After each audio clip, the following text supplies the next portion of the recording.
Zip code гэж юу вэ?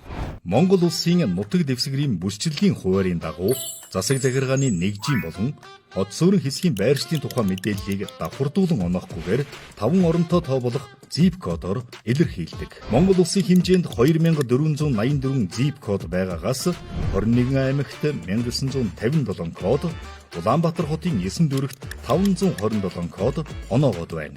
Харин 5 оронтой zip код дээр барилга байгууламжийн байршлыг заасан 4 оронг нэмснээр шуудангийн нэгдсэн код бий болно. Одоогоор нийслэлийн хэмжээнд 17,000 гаруй объектэд шуудангийн нэгдсэн кодыг оноогод байна.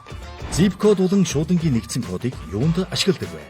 Шуудангийн илгээмжийн хүргэлтийн үйлчилгээг өөрийн хаягаар авах, төрийн болон санхүү даатгалын үйлчилгээ, цахим худалдааны үйлчилгээ, төрөөс иргэдэд хүрч үйлчилдэг байгууллагуудын үйл ажиллагааг хөнгөвчлөх зэрэгт хэрэглэнэ. Zip код болон шуудангийн нэгдсэн кодтой холбоотой мэдээллийг хаанаас авч болох вэ? Zip код цэг эмээн цахим хуудаснаас 1816 13 тусгай дугаараас авах боломжтой. Харилцаа холбооны зохицуулах хороо